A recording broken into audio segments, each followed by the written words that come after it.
Gloria a Dios. Sean todos muy bendecidos. Amén. Le damos gracias a Dios que nos ha permitido estar en este día en su casa para recibir la palabra de nuestro Dios. Amén. Gloria a Dios. Aquí están los valientes, ¿verdad? Sin importar la inclemencia del tiempo, hoy estamos aquí adorando a nuestro Dios y a nuestro Señor. Abra su Biblia con nosotros en Primera de Tesalonicenses, capítulo 5, su versículo 2 y 3. Ya que el domingo pasado estuvimos abarcando la primera parte del tema El día del Señor vendrá. Estuvimos hablando sobre ese tópico el domingo pasado. Y hoy vamos a continuar con la segunda parte de este tópico, que yo sé que será de gran bendición para todos nosotros.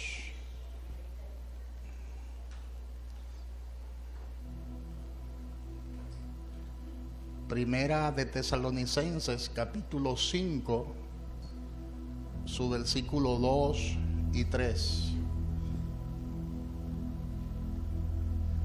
Durante todos estos días hemos estado empleando el término escatología,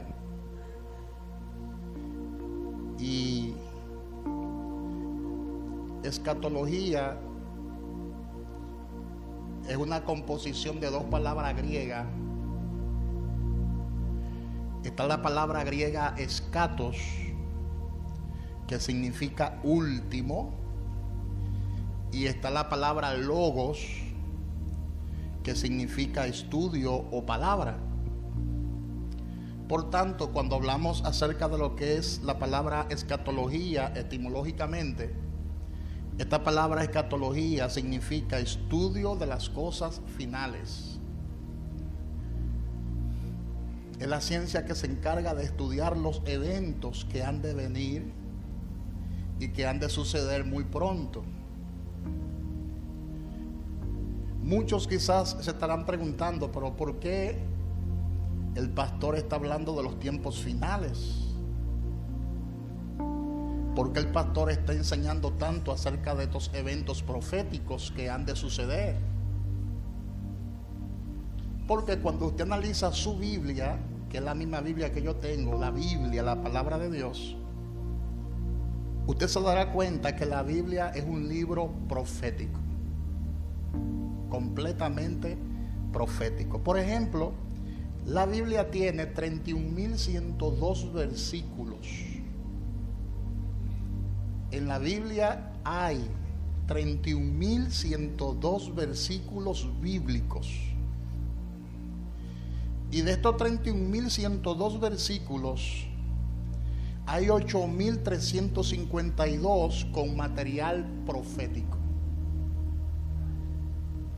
O sea, el 27% de esos versículos hablan acerca de lo que ha de suceder muy pronto. Entonces, eso despertó en mí la curiosidad de hablar constantemente acerca del fin de los tiempos. ¿Y no se ha fijado usted que Jesús, el Hijo de Dios, habló también acerca del final de los tiempos? Y Jesús nos motivaba constantemente a que velemos, a que no durmamos. Por algo es, ¿verdad que sí? Pero curiosamente estuve también investigando que hay 737 tópicos que son proféticos. Y también estuve investigando que de 66 libros que tiene la Biblia, hay 62 que contienen material profético. con excepción solamente del libro de Ruth, del libro de Cantar de los Cantares, del libro de Filemón y de Tercera de Juan. Son los únicos 4 libros de la Biblia que no contiene material profético. De 66, hay 62 de ellos que contiene material profético. De manera que la Biblia tiene, como les acabo de explicar, 31.102 versículos. Y estos 31.102 versículos están divididos. Hay 23.145 versículos que están en el Antiguo Testamento y hay 7.957 versículos que están plasmados en el Nuevo Testamento. Entonces, si la Biblia tiene tanto material profético, ¿por qué nosotros como iglesia no nos profundizamos en esos tópicos proféticos? ¿Por qué la iglesia de hoy está hablando de tantas cosas menos de los acontecimientos proféticos? ¿Por qué la iglesia de hoy ha perdido el interés en estudiar estos temas proféticos que son tan importantes? Sabiendo que Jesús dijo que le prestemos atención a estos eventos proféticos. Sabiendo que Jesús dijo que el cielo y la tierra pasará, pero que su palabra no pasará. Si la palabra de Dios profetizó acerca de la primera venida de Jesús, y la primera venida de Jesús se cumplió con exactitud, ¿piensa usted que no se va a cumplir su segunda venida?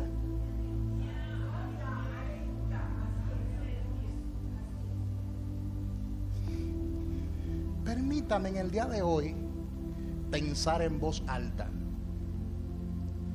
Mira, una de las estrategias que yo uso a la hora de estudiar la palabra de Dios es hacerle pregunta a la misma palabra, y como la misma palabra tiene la respuesta, después que yo le hago una pregunta a la misma palabra, con la misma palabra yo consigo la respuesta.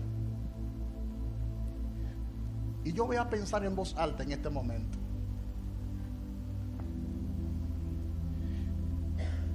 El apóstol Pablo dijo en una ocasión: si nosotros no creemos que Jesús ha resucitado, vana es nuestra fe y vana es nuestra predicación. Y si Jesús no resucitó, pobre de nosotros. Como diciendo, estamos perdiendo el tiempo. Si Jesús no resucitó, estamos perdiendo completamente el tiempo y somos dignos de conmiseración. En otras palabras, somos dignos de que se nos tenga pena por nuestra ignorancia. Pero como Jesús resucitó y hay un montón de gente que es testigo de su resurrección, entonces nuestra fe no es vana. Y ahí se sostiene todo lo que conocemos hoy como el Evangelio. Entonces sabemos por la palabra profética, que es más segura, la Biblia, que Jesús vino por primera vez. Y la primera profecía acerca de la venida de Jesús está plasmada en Génesis capítulo 3, versículo 15. Oye, en el libro de Génesis, capítulo 3, versículo 15. Y esa profecía de Génesis 3, capítulo 15 se cumplió con exactitud. Ahora, si usted piensa que Jesús no viene por segunda vez, en su segunda venida, entonces, si nosotros pensamos que Jesús no viene por segunda vez, entonces, ¿qué hacemos aquí?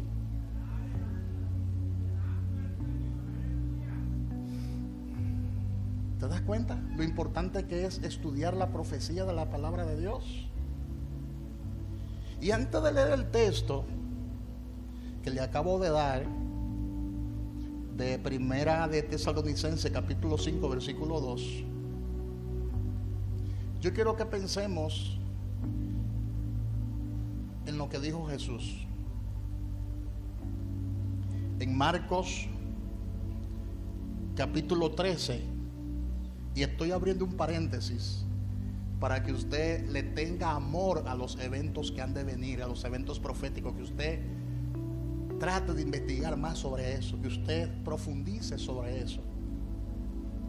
Yo sé que hay muchos textos en la Biblia que son de bendición para la iglesia. Por ejemplo, la palabra de Dios te enseña cómo tú tener una vida exitosa. Eso no está malo, eso está bien porque está en la palabra. La palabra te enseña de cómo tú prosperar económicamente, te da principios de prosperidad. La palabra de Dios te da principios de fe. La palabra de Dios te da principios de administración, incluso de cómo tú administrarte bien y no malgastar lo que Dios te da, de tú ser un buen mayordomo, un buen administrador. La palabra de Dios te enseña cómo tú ser un buen padre de familia, cómo amar a tu esposa, cómo amar a tus hijos. La palabra de Dios está cargada de principios que son importantes, y el evangelio hay que predicarlo por completo. Pero la pregunta es, ¿por qué razón la iglesia en estos últimos tiempos se ha descuidado tanto en estos temas proféticos? ¿Por qué razón? Porque muchos se han dividido a raíz de estos temas proféticos, han entrado en controversia, y ellos, para no seguir entrando en controversia y chocando con los demás, prefieren no estudiar a profundidad estos temas proféticos para no buscarse problemas ni crear cierto tipo de fisura. Otros en el pasado, por ejemplo desde el año 1970 más o menos al 2000, se concentraron en hacer mucho énfasis en la venida de Jesucristo y en el arrebatamiento, y muchos pusieron hasta fecha, y Cristo entonces no vino en la fecha que ellos pusieron, y entonces muchas personas se desinteresaron de estos temas proféticos, porque incluso muchas personas le sacaron ventajas comerciales a estos temas y vendieron muchísimos libros. Hay un libro que se llama Los que se quedaron, que vendió millones de copias. Libros como El Anticristo, libros como La Segunda Venida de Cristo, y le sacaron una ventaja comercial. Y con el tiempo, como Cristo no vino en el año 2000, donde se prevenía, donde ellos profetizaban que venía más o menos por esos años, y como no vino, la gente perdió el interés. Y no trate estos temas porque apelan a la lógica y comienzan a decir, desde hace mucho tiempo estamos diciendo que Cristo viene y Él no se aparece. Y la gente ha perdido el interés de hablar acerca de estos temas. Prefiere no tocar esos temas. Y otra de las razones es que la gente está muy apegada a lo terrenal. Esa es otra razón. La gente está muy apegada a lo terrenal, que no quiere salir de la tierra, no quiere despegar con Cristo, quiere primero tener hijos. Hay gente que han dicho, ay, yo no quiero que Cristo venga ahora porque yo quiero tener mis hijos. Oye eso. O yo quiero tener mi familia. Otros dicen, yo quiero ver todo lo que Él me ha prometido, yo no quiero que venga ahora, yo quiero tener mi casa, yo quiero tener mi auto, el auto de mis sueños. Y otros dicen, ay, hasta que no conozca Europa, yo no quiero que Cristo venga, porque primero quiero conocer a Europa. Óyeme, pero la palabra dice que cosas que ojo no vio, ni oído yo, son las que Dios nos tiene reservadas allá en el cielo. Y tú quieres de que conocer la Europa. No venga ahora porque quiero conocer a New York. Porque dicen que el que no conoce New York muere ciego. Son razones que la gente pone muchas veces. Pero eso no es lo que la palabra dice. Jesús enseñó todo lo contrario. Y me llama la atención cómo en varios versículos Jesús hablaba sobre velar. ¿cuál es el interés de que se toquen estos temas proféticos? ¿Cuál es el interés de Jesús de que toquemos estos tópicos? Que la gente se mantenga velando. Ese es el interés de Jesús. Vamos a verlo antes de entrar a la enseñanza de hoy. Vamos a verlo, porque estoy pensando en voz alta. Vamos a verlo. En Marcos 13, del 31 al 37. Abran su Biblia ahí para que vea algo conmigo allí. Dice la palabra: el cielo y la tierra pasarán, pero mis palabras no pasarán, indicando que todo lo que está en la palabra proféticamente se ha de cumplir al pie de la letra. Dice el 32: pero de aquel día y de la hora nadie sabe. Se está refiriendo al día del Señor. Ese es el tema, el día del Señor vendrá. El tema de este tópico es: el día del Señor vendrá. Y dice Jesús: pero de aquel día y de la hora nadie sabe, ni aun los ángeles que están en el cielo, ni el Hijo, wow, sino el Padre. Entonces mirad, velad. El 33 dice: velad y orad, porque no sabéis cuándo será el tiempo. Es como el hombre que, yéndose lejos, dejó su casa y dio autoridad a sus siervos y a cada uno su obra, y al portero mandó que velase, de nuevo velase. Oye, ¿cuántas veces aparece la palabra velad? El 35 dice velad, de nuevo la palabra velad. Eso me llama la atención ahí, velad. Pues porque no sabéis cuándo vendrá el Señor de la casa, si al anochecer o a la medianoche, o al canto del gallo, o a la mañana, para que cuando venga de repente nos halle durmiendo. Y dice el 37: y lo que a vosotros digo, a todos lo digo, velad. Mira cuántas veces aparece la palabra velad. Y quien está hablando ahí, ¿quién es? Jesús. Entonces la importancia de estos tópicos proféticos no es infundir miedo. Eso no es lo primordial. No es que la gente tenga pavor, no es que la gente tenga temor. La intención de yo enseñarle a ustedes estos tópicos es que usted se mantenga velando y no durmiendo. Que usted se mantenga en la expectativa. ¿Qué significa eso, pastor? Velar significa estar alerta, porque el día y la hora nadie la sabe. Entonces hay que estar alerta. Por eso es que la iglesia actualmente no está esperando el final de los tiempos, sino que está esperando el arrebatamiento, el ser raptada. El ser arrebatada, que de eso hablamos el domingo pasado. Y hablamos de que cuando la iglesia sea raptada, sea levantada, va a recibir unos cuerpos que la palabra le llama cuerpos glorificados. Este cuerpo de muerte será absorbido por la vida. Primera de Corintios capítulo 15, versículo 51 en adelante hasta el 54. Y esto se va a producir en un abrir de ojos. Y el mismo Dios, con voz de mando, dice la palabra, con voz de arcángel y con trompeta de Dios, descenderá del cielo.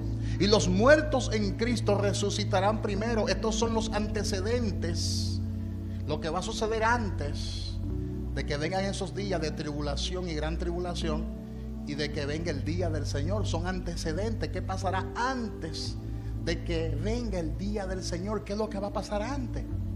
Seremos arrebatados juntamente con esos muertos en Cristo en las nubes, para recibir al Señor en el aire, y así estaremos con el Señor. De ahí pasamos entonces al tercer cielo, según Apocalipsis capítulo 4 versículo 1 y capítulo 5 de Apocalipsis. Y cuando estemos allá en el tercer cielo, vamos a entrar a un tribunal que se conoce en la Biblia como el tribunal de Cristo. Es un tribunal de recompensa, según 2 de Corintios capítulo 5 versículo 10. Todos nosotros compadeceremos ante el tribunal de Cristo para dar cuenta de lo que nosotros hicimos mientras estábamos en el cuerpo. sea bueno o sea inútil, o sea malo. Porque la palabra malo en el texto griego, siempre es bueno uno irse al contexto griego original, porque uno dirá, pero ¿cómo el Señor nos va a salvar donde nuestras obras eran malas? Eso como que se contradice. ¿Te das cuenta? Entonces el texto nuestro dice malo, sea bueno o sea malo. Y eso entonces despertó en mí una curiosidad, porque yo dije, aquí hay una contradicción, porque se supone que en el cielo no podemos llevar cosas malas. Y entonces encontré, como el Nuevo Testamento fue escrito en griego, encontré la palabra malo, que no es malo que aparece, la palabra tauro. Tauro. Y la palabra tauro en griego significa toro. Haga así conmigo, toro. Y el toro en ese tiempo en Grecia era considerado como fuerza, como un animal de mucha fuerza, de mucho empuje. Entonces nuestras obras serán buenas porque son agradables a Dios, o serán toro, tauro, inútiles. ¿Por qué esas obras que son como el toro son inútiles? Porque son obras que tú le hiciste con tus propias fuerzas, con tu propia capacidad, y no necesariamente para honrar a Dios. Por eso son obras que son como el heno, la madera y la hojarasca. Porque una cosa es tú hacer muchas cosas para Dios, y otra cosa es que Dios la haga a través de ti. Son dos cosas muy distintas.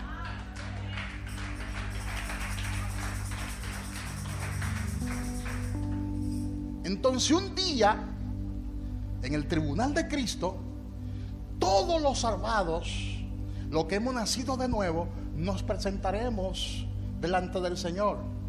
Y Él va a recompensarnos según nuestras obras. Entonces ahí va a pasar dos cosas: o usted recibirá recompensa, galardones, o lo perderá, o no recibirá ningún galardón. Y de ahí pasamos ¿a dónde? De ahí pasamos a las bodas del Cordero. Eso estará pasando en el cielo, entre otras cosas. Porque acuérdense que yo estoy hablando del cuadro de lo que pasará con nosotros. Pero al mismo tiempo, en el cielo habrán 4 seres vivientes, según Apocalipsis capítulo 4. Los que recibieron la enseñanza de Apocalipsis esta semana saben de lo que estoy hablando. Y el que no, que se meta al internet y la escuche y la vea. Mira, yo estoy tratando de que usted le tenga interés a lo que la palabra de Dios dice en cuanto a estos acontecimientos. Porque Dios no te trajo a su reino para que tú seas feliz solamente. Porque hay gente que cree que el evangelio es un evangelio de felicidad. No, la palabra de Dios dice que el reino de los cielos también sufre violencia. Hay dificultades. Entonces siempre es bueno uno estudiar la palabra de Dios completa. Y cuando nosotros seamos arrebatados, que estemos allí en el tribunal de Cristo, y de ahí pasamos ya galardonados a las bodas del Cordero, ¿qué estará pasando en el cielo en ese lapso de tiempo? La palabra dice que se presentará el mismo Dios sentado en un trono.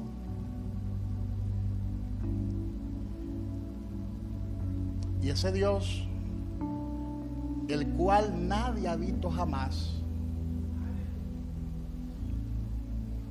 se dará a conocer.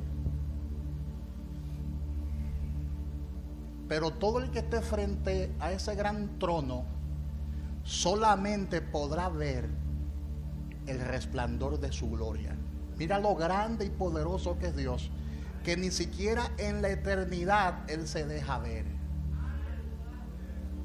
Por eso cuando Juan lo vio como una piedra preciosa, brillante, como jaspe. El aspecto del que estaba sentado en el trono era como jaspe.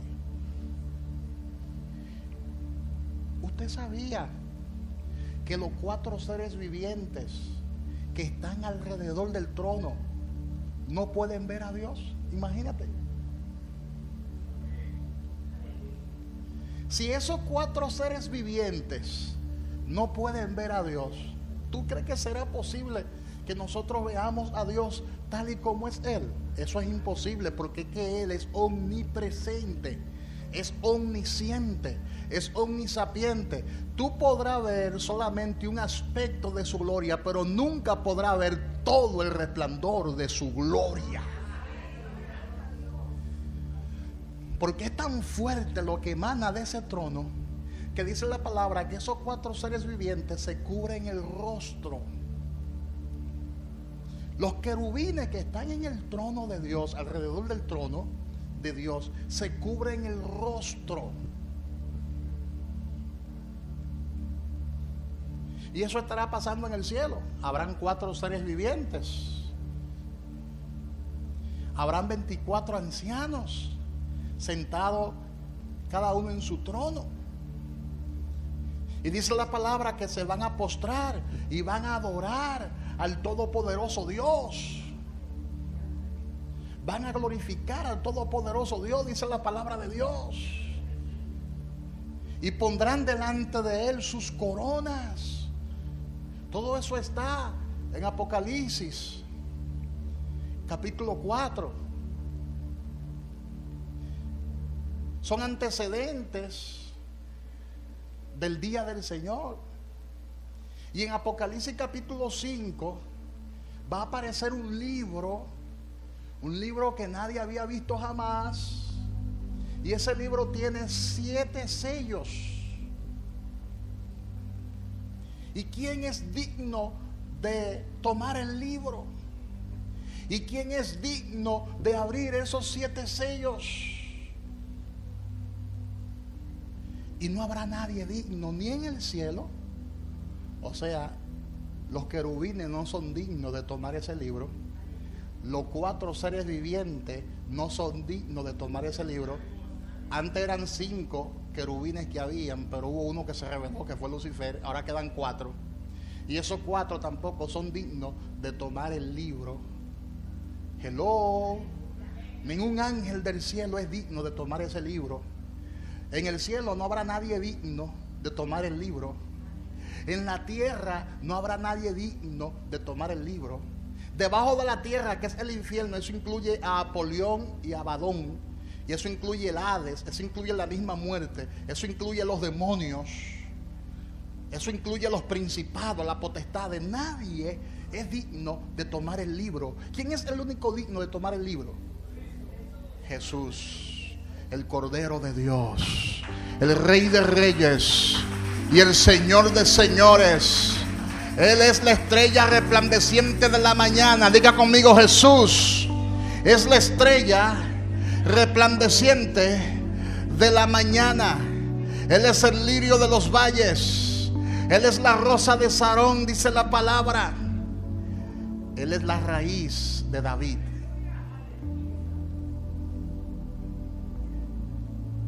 Él es la simiente prometida. Él es el Cordero de Dios. Él es el Alfa y la Omega. Él es el principio y es el fin. Él es el primero y es el último. Él es el león de la tribu de Judá, Rey de reyes y Señor de señores. Él será el único digno de abrir los sellos que contiene ese libro. Le estoy explicando todo esto para que entienda cuándo exactamente comienza el gran día del Señor, ese día espantoso. Porque mientras eso esté sucediendo en el cielo, ¿qué estará pasando en la tierra? Los creyentes que creyeron en vano, porque nunca se arrepintieron, los creyentes que creyeron en vano, vuelvo y repito, y que nunca se arrepintieron, estarán atravesando la tribulación. Y si no se arrepienten en ese lapso de tiempo, entonces van a llegar al segundo periodo espantoso, que es la gran tribulación. Entonces habrá 3 años y medio de paz y de seguridad, escatológicamente hablando, y habrán 3 años y medio de gran tribulación o de destrucción repentina. Dice primera de Tesalonicenses capítulo 5 versículos 2 y 3: porque vosotros sabéis perfectamente que el día del Señor vendrá así como ladrón en la noche. La expresión como ladrón en la noche es una expresión de juicio, porque la iglesia no está esperando a Cristo como ladrón en la noche, porque se supone que la iglesia está velando. ¿Te das cuenta lo importante de la palabra velar? El que vela no duerme, y por lo tanto, si no duerme, ese día no te puede sorprender como ladrón. Y es un texto de doble referencia, porque se refiere a esos tiempos de tribulación y también se refiere a estos tiempos.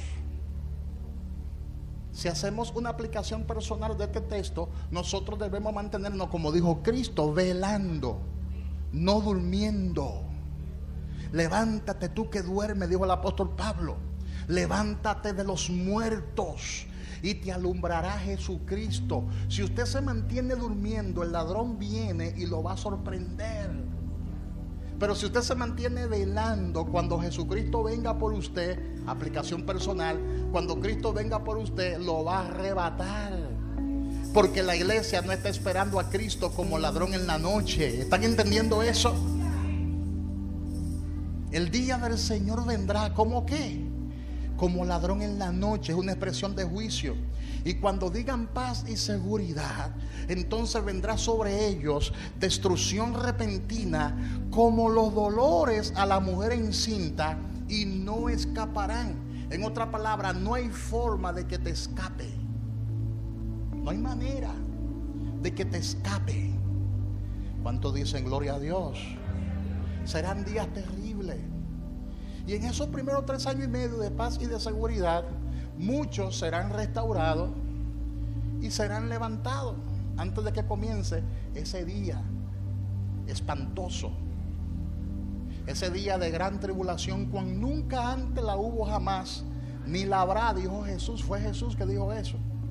Ni la habrá.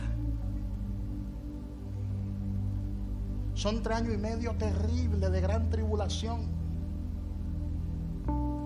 Pero a los fieles de la tribulación el Señor lo va a levantar. A los que son como Filadelfia en ese tiempo de tribulación, el Señor lo va a levantar. ¿Y qué pasará cuando entonces comiencen esos 3 años y medio terribles de gran tribulación? ¿Qué es lo que va a pasar? ¿Qué es lo que va a acontecer? Abra su Biblia para que vea lo que va a pasar, lo que va a acontecer, porque esta es la segunda parte del día del Señor vendrá. ¿Qué es lo que va a pasar? Mira, lo que va a pasar es que según Apocalipsis capítulo 6 versículo 1, el Señor abrirá el primer sello, y cuando el Señor abra el primer sello, aparecerá un caballo de color ¿qué? Blanco, y saldrá venciendo y para vencer. Ese caballo blanco, se lo voy a enseñar en estos días en la clase de Apocalipsis, pero ese caballo blanco es el anticristo, y él saldrá venciendo y para vencer. O sea que los que se queden en ese tiempo de gran tribulación no la tendrán fácil, porque la palabra dice que hasta muchos de los escogidos serán engañados en ese tiempo de gran tribulación, dando a entender que no es como ahora. La salvación en este tiempo no se puede perder porque ha sido dada por gracia. Si usted nació de nuevo, usted se va a salvar y usted ya es salvo por su gracia. No hay forma de que usted pierda la salvación una vez usted nace de nuevo. Pero en ese tiempo de gran tribulación no será así. Porque en ese tiempo de gran tribulación, acuérdese que el Espíritu Santo no estará como está ahora activo en la tierra. Quien le pone freno a la manifestación del anticristo en este momento es el Espíritu Santo. Pero en ese tiempo de gran tribulación, el Espíritu Santo no estará activo. No es que no estará en la tierra, pero no estará activo como está ahora. No le pondrá resistencia al gobierno del anticristo. Porque si la gente se va a salvar en el tiempo de la gran tribulación, eso significa que el Espíritu Santo hasta cierto punto estará en la tierra. Pero no estará igual, algo va a pasar, algo va a acontecer, porque ya el anticristo va a comenzar a moverse con toda su fuerza, se va a mover a sus anchas. ¿Te das cuenta? Y serán días espantosos. Pero a final de esa gran tribulación que la palabra menciona, entonces viene el gran día. A final de esa gran tribulación viene el gran día, el día del Señor. Será un día espantoso, porque comenzarán a caer juicio del cielo. La ira de Dios se va a revelar contra toda impiedad. Ese es el día del Señor, porque por abajo estará el anticristo operando y persiguiendo a los escogidos incluso, y muchos de ellos serán engañados, dice la palabra de Dios. Y dice la palabra que pelearán contra el anticristo, pero el anticristo lo vencerá. ¿Te das cuenta? El anticristo vencerá a muchos de esos escogidos. El anticristo lo va a vencer. Y otros no se dejarán sellar. Otros serán mártires que pasarán entonces a reinar con Cristo, porque saldrán, dice la palabra, de la gran tribulación, y su ropa estará teñida en sangre. En otra palabra, esas personas serán decapitadas. La muerte será de esa manera, serán decapitadas. O sea que para usted salvarse en el tiempo de la gran tribulación, no de la tribulación, ya hablamos de eso, estoy hablando de los últimos 3 años y medio de la semana. Para usted salvarse en el tiempo de la gran tribulación, que es diferente, tú vas a tener que ser decapitado, vas a tener que perder la cabeza. Y la palabra de Dios es bien específica en cuanto a eso. Cuando usted se niegue en identificarse con el sello de la bestia, te van a cortar la cabeza como se la cortaron a Pablo. Serán días terribles, pero aparte de eso, estará cayendo juicio desde los cielos. Mira qué pasa cuando se abre el 6º sello. Abra su Biblia en Apocalipsis, capítulo 6, versículo 12 hasta el 17. Dile al que está a su lado, no te entristezcas, que tú no estarás allí. Por eso es importante que usted estudie estas escrituras, precisamente para que te mantenga velando y no esté allí. Amén. Apocalipsis 6 del 12 al 17, la palabra dice: miré cuando abrió el 6º sello, y he aquí hubo un gran terremoto, y el sol se puso negro como tela de silicio, y la luna se volvió toda como sangre, y las estrellas del cielo cayeron sobre la tierra, como la higuera deja caer sus higos cuando es sacudida por un fuerte viento.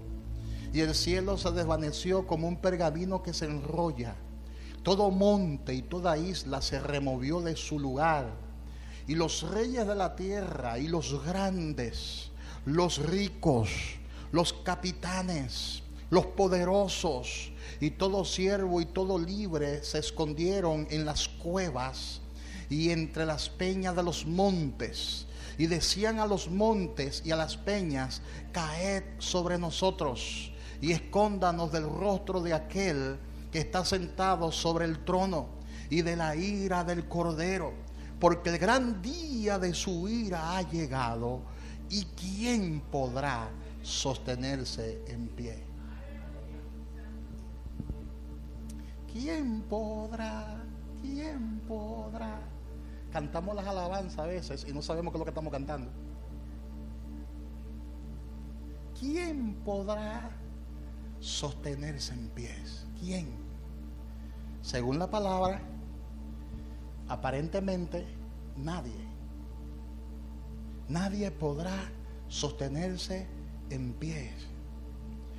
Escuche bien lo que estos textos dicen. Cuando el Señor abra el 6º sello, esta semana, el viernes próximo, le voy a enseñar Apocalipsis capítulo 6. Se lo voy a enseñar versículo por versículo, para que sus ojos sean abiertos, sus ojos proféticos serán abiertos, porque lo que pasa allí, eso es terrible lo que pasa ahí. Pero déjame darle un adelanto sobre el sexto sello. Son 7 sellos y nada más le voy a hablar de un solo de ellos, el sexto sello. Cuando el Señor abre ese sexto sello, suceden catástrofes naturales. Catástrofes de la naturaleza. Todos nosotros hemos sido testigos de terribles terremotos que han pasado en el mundo. Hemos sido testigos de grandes huracanes, temblores terribles. Pero eso que ha pasado en el mundo no se compara con lo que pasará en esos días. Eso no es nada. Eso no es nada. Esos son eventos de niños para lo que va a pasar ese gran día.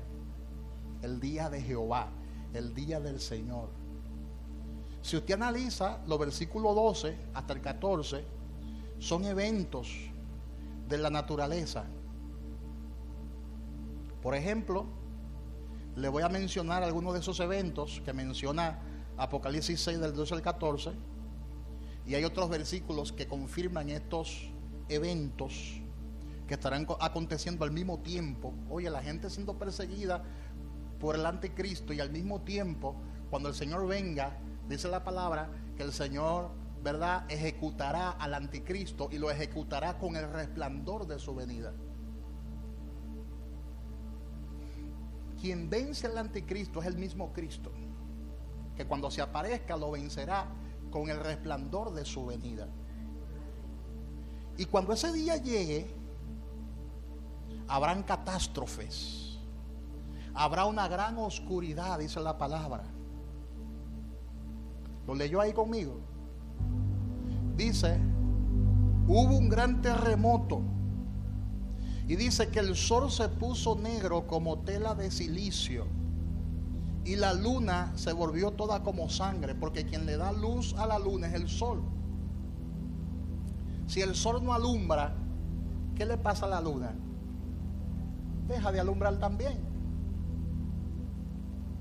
Amén. El sol se pone negro como tela de silicio. Ahora compare ese versículo con Zacarías capítulo 14 versículos 6 y 7, y con Sofonía 1:15. Vamos a compararlo. Y con Mateo 27:45. Vamos a compararlo.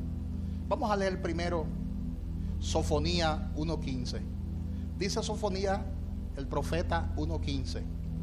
Día de ira aquel día, día de angustia y de aprieto, día de alboroto y de asolamiento, día de tiniebla y de oscuridad, día de nublado y de entenebrecimiento.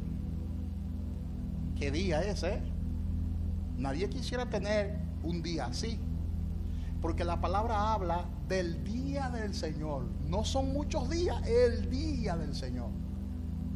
Todo esto pasará en un día, el día del Señor. Ahora mira lo que dice. Ay, ay, ay. Esto es terrible. En Zacarías capítulo 14, 6 y 7. ¿Qué dice? Zacarías 14, 6 y 7. Y acontecerá que en ese día no habrá luz clara ni oscura. Será un día el cual es conocido de Jehová, que no será ni de día ni de noche, pero sucederá que al caer la tarde habrá luz. ¿Te das cuenta? Nadie quisiera estar ese día ahí. Y de hecho, yo no estaré ahí. Usted no estará ahí.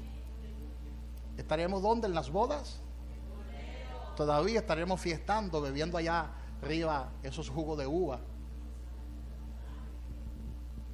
Vino, beberemos vino.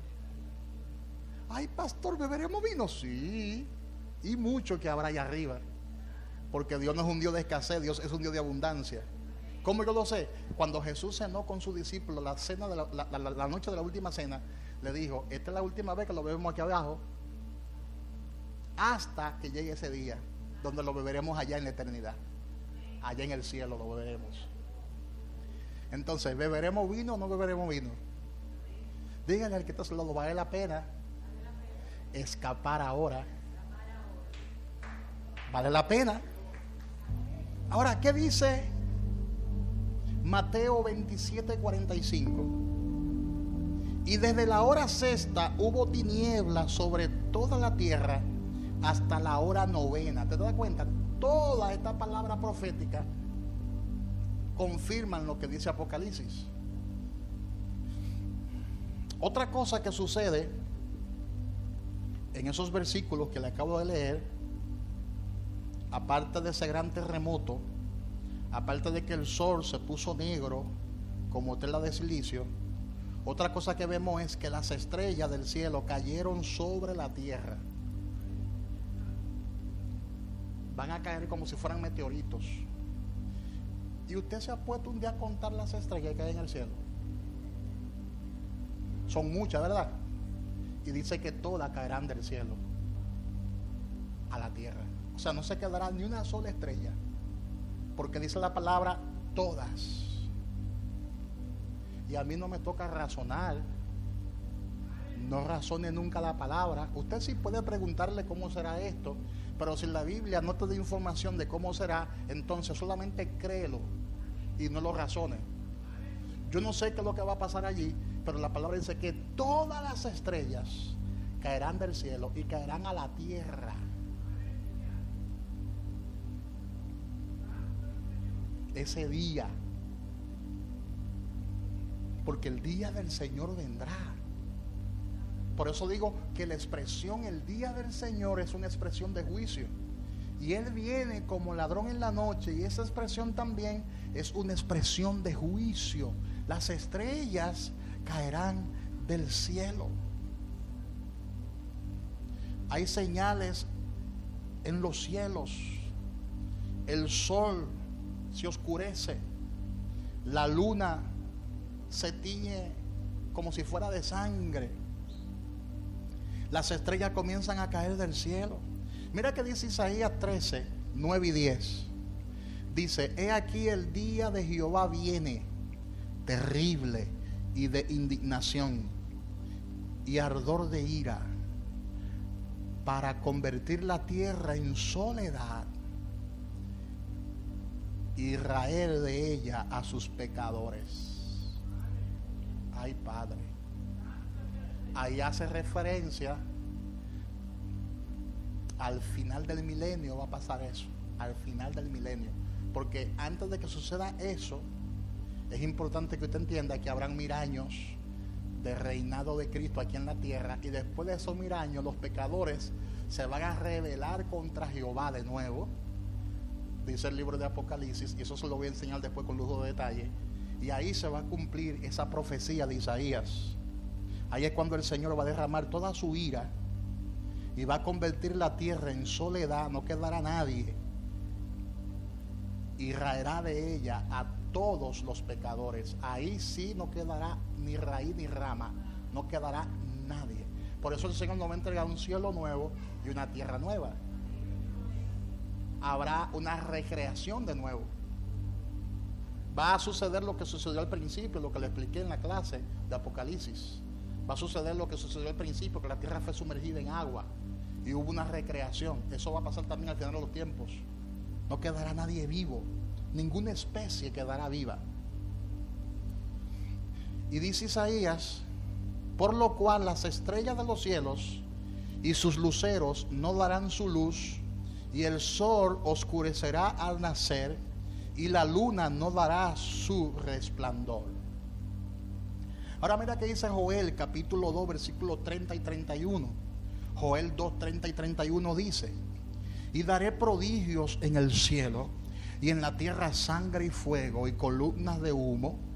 El sol se convertirá en tinieblas y la luna en sangre, antes que venga el día grande y espantoso de Jehová.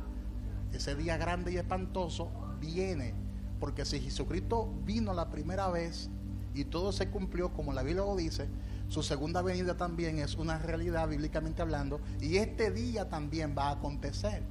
Es real. ¿Cuánto creen que Jesús resucitó? ¿Cuánto creen que Él viene por segunda vez? Entonces, ¿cuánto creen que el día de Jehová vendrá? Eso es un ABC. Dice Joel 3:15: el sol y la luna se oscurecerán y las estrellas retrearán su resplandor. Dice Mateo 24:2, hablando Jesús, respondiendo él les dijo: ¿veis todo esto?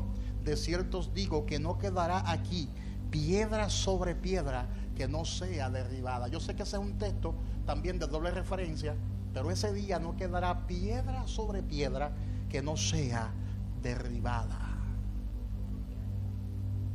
También la palabra habla de ese gran terremoto. Ese gran terremoto. Yo sé que muchos de ustedes han visto documentales por YouTube de terremotos que han pasado en la tierra que han sido catastróficos. Pero ese terremoto de ese día será el terremoto más grande que habrá. Porque es un tipo de terremoto donde la isla huirán, incluyendo la República Dominicana, desaparecerá. Puerto Rico desaparecerá. Jamaica desaparecerá. La palabra dice, pues lo voy a explicar después, toda isla huyó y los montes no fueron hallados.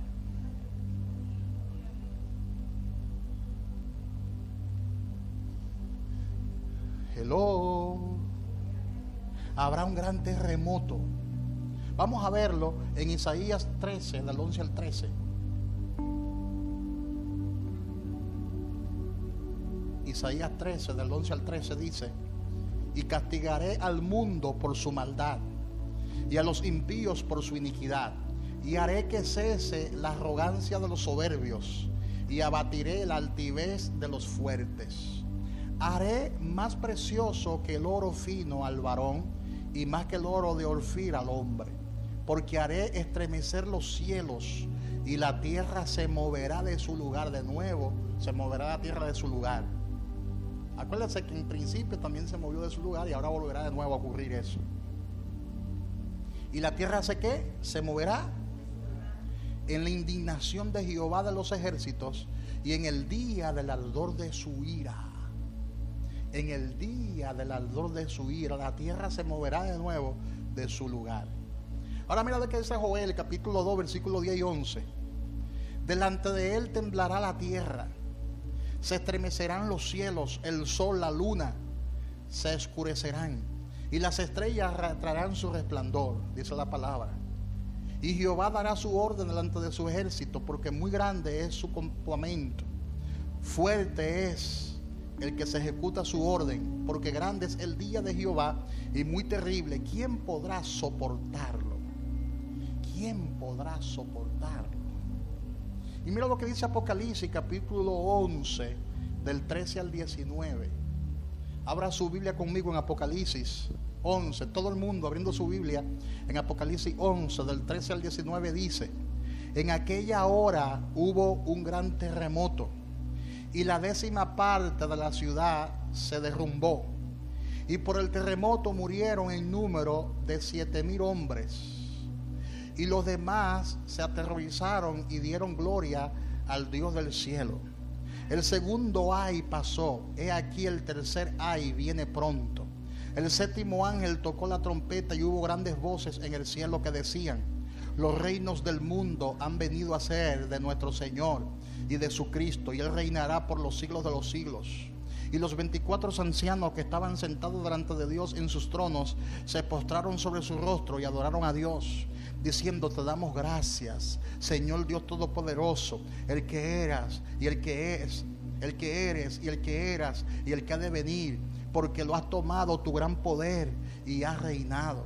Y se airaron las naciones, y tu ira ha venido, y el tiempo de juzgar a los muertos y de dar el galardón a sus siervos los profetas y a los santos y a los que temen tu nombre, y a los pequeños y a los grandes, y de destruir a los que destruyen la tierra. Y el templo de Dios fue abierto en el cielo, y el arca de su pacto se veía en el templo, y hubo relámpagos, voces, truenos y un terremoto y grande granizo. Terrible. Apocalipsis 16 del 17 al 21 dice, Apocalipsis 16 del 17 al 21 dice: el 7º ángel derramó su copa por el aire, y salió una gran voz del templo, del cielo, del trono, diciendo: hecho está. Entonces hubo relámpagos y voces y truenos, y un gran temblor de tierra, un terremoto tan grande cual no lo hubo jamás desde que los hombres han estado sobre la tierra. Y la gran ciudad fue dividida en 3 partes, y las ciudades de las naciones cayeron. Y la gran Babilonia vino en memoria delante de Dios, para darle el cáliz del vino del ardor de su ira. Y toda isla huyó. Toda isla huyó. Es tan fuerte ese terremoto y ese movimiento de la tierra, será tan fuerte que las islas desaparecerán. Todas las islas. No se quedará una sola isla de pie. Dice: y toda isla huyó, y los montes no fueron hallados.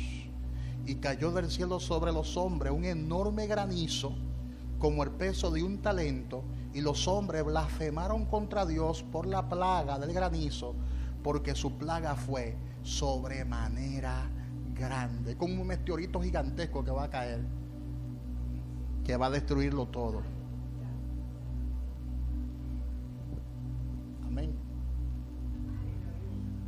Porque Dios dijo que no iba a destruir el mundo con agua. Ya no es con agua que lo va a destruir. ¿Y con qué el Señor va a destruir el mundo? Vamos a verlo en Apocalipsis 6:14. Apocalipsis 6:14 dice: y el cielo se desvaneció como un pergamino, dice. Y el cielo se desvaneció como un pergamino que se enrolla, y todo monte y toda isla se removió de su lugar. Observe bien el versículo 14. Dice que el cielo se desvanece ese gran día, el día de la ira de Dios. En la segunda venida, todo el ejército de los cielos, Satanás y los suyos, se disuelven. Porque cuando Cristo regresa en su segunda venida, con el resplandor de su venida, va a disolver ese gobierno del anticristo. Lo va a disolver instantáneamente. Mira lo poderoso que es Jesús. Y lo vencerá. Dice Isaías 34:4: y todo el ejército de los cielos se disolverá, y se enrollarán los cielos como un libro, y caerá todo su ejército, como se cae la hoja de la parra, y como se cae la de la higuera. Acuérdese que el reino de la tiniebla, ¿dónde que mora? En el segundo cielo.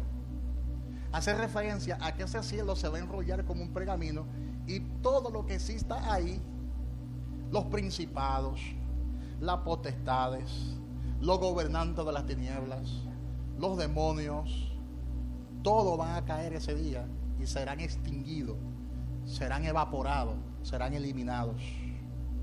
Dice la palabra de Dios. Y dice Apocalipsis 6:14: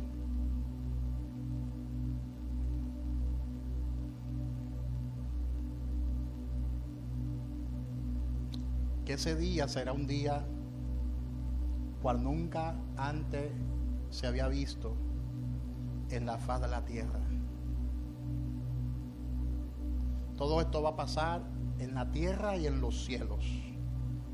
Eso será al final del gran día, el día del Señor. Al final de ese día, al final del milenio, al final de los 1000 años, todo esto se va a desvanecer. Se va a evaporar, se va a deshacer. Amén, hermanos. Todo esto va a pasar. Los elementos ardiendo serán deshechos, y la tierra y las obras que en ellas hay serán quemadas. Vamos a leerlo, 2 de Pedro, capítulo 3, versículo 10 hasta el 13. Segunda de Pedro, capítulo 3, versículo 10 hasta el 13. Dice la palabra: pero el día del Señor vendrá como ladrón en la noche, en el cual los cielos pasarán con grandes estruendos, y los elementos ardiendo serán deshechos, y la tierra y las obras que en ellas hay serán quemadas. puesto que todas estas cosas han de ser deshechas, ¿cómo no debéis vosotros andar en santa y piadosa manera de vivir, esperando y apresurando para la venida del día de Dios, en el cual los cielos encendiéndose serán deshechos y los elementos siendo quemados se fundirán? Pero nosotros esperamos, según sus promesas, cielos nuevos y tierra nueva, en los cuales mora ¿qué? La justicia. Y luego de eso, Apocalipsis 20:11 dice: y vi un gran trono blanco, y el que estaba sentado en él, de delante del cual huyeron la tierra y el cielo, y ningún lugar se encontró para ellos. La tierra y el cielo huirán de delante de su presencia. Por eso habrá cielo nuevo y tierra nueva, dando a entender que en esa segunda recreación o creación, los elementos que habrán en la tierra serán compatibles con el cuerpo glorificado que nosotros tengamos.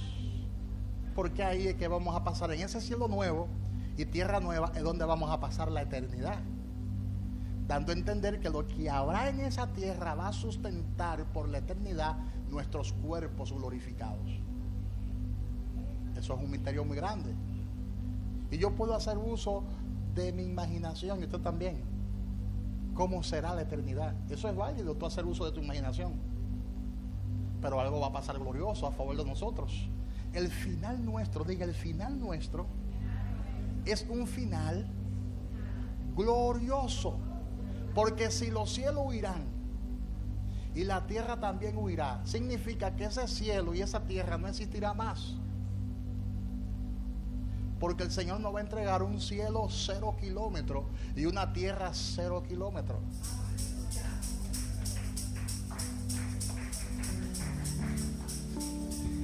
¿Qué viene? ¿Qué viene? Cielo nuevo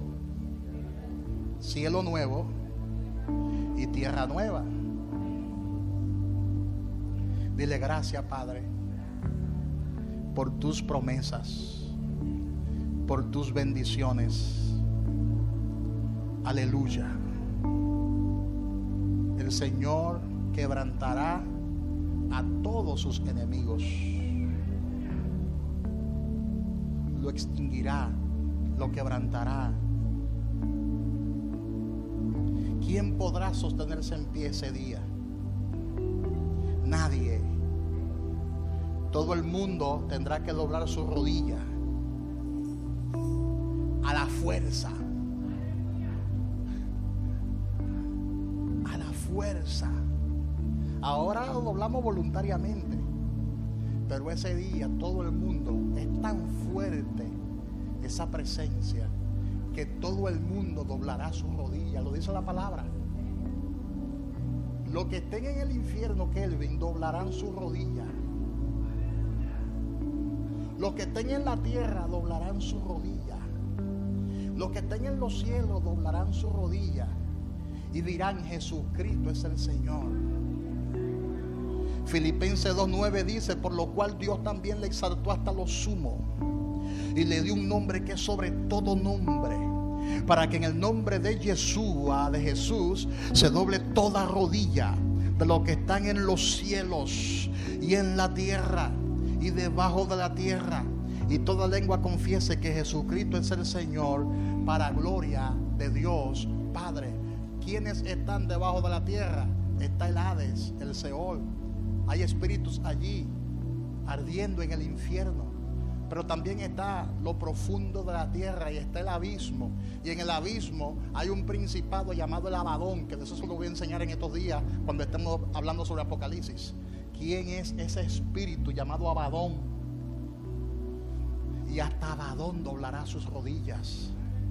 La muerte misma, que es un espíritu también, que se lo voy a enseñar. La muerte es un lugar y también hay un ángel de la muerte. Son dos cosas distintas. Y la muerte misma doblará su rodilla. Porque dice que doblarán su rodilla los que estén debajo de la tierra. Ay, ay, ay, ay, ay. Y toda lengua ese día confesará: Jesús es el Señor. Oh gloria, oh gloria. Aleluya, Jesús es el Señor. Dígale al que está a su lado: Jesús es el Señor. Jesús es el Señor.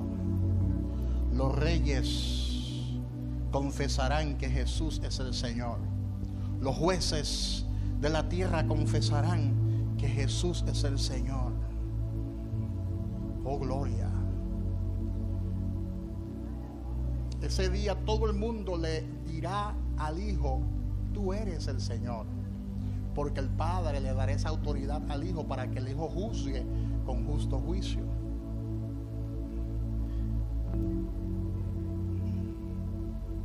Amén. Hay muchos textos, pero lo voy a dejar ahí. Ese día será un día grande. Ese día será un día espantoso. ¿Y dónde estaremos nosotros? ¿Dónde estaremos nosotros? Dígalo, ¿dónde estaremos nosotros? En el tercer cielo, disfrutando de la presencia de Dios, disfrutando de su gloria, disfrutando de su esplendor, disfrutando de su presencia, de su unción, de su poder, de su autoridad. Todos nosotros estaremos allí alabando y disfrutando de esa gran fiesta. ¿Qué boda dura 7 años? Póngase a pensar por un momento. ¿Qué boda dura 7 años? Hay bodas que han durado un par de días, pero 7 años donde no va a escasear nada en celebración. Amén. Y si usted analiza el contexto histórico, las bodas en el tiempo de Jesús se hacían muy bonitas, muy hermosas. Era algo bien hermoso. Y si aquí abajo hay gente que se jactan de dar una tremenda celebración. No, yo me casé en Hollywood, dicen algunos. Otros dicen: yo me casé en Miami. Otros dicen: yo me casé en Dubái. Otros dicen: mi boda fue en Europa, déjame decirte. Ay, ese vestido de esa novia estuvo, wow, tremendo vestido. Porque siempre la gente habla de la novia. Pero ese día, quien estará asombrada no es el novio, sino la novia. Porque cuando la novia vea al novio, ay, ay, ay, ay, ay, ay, ay, ay, ay, ay. ¿Cuántos dicen gloria a Dios? ¿Cuántos dicen gloria a Dios? Ahora, la novia va a lucir un vestido blanco de lino finísimo y resplandeciente, dice la palabra. Aleluya. Y si aquí abajo se han dado fiesta buena, se han dado boda que la gente ha hablado por muchos días, imagínate 7 años de boda. Analice eso, 7 años de boda. Diga: esa fiesta no me la pierdo. Dígalo fuerte: esa fiesta yo no me la voy a perder.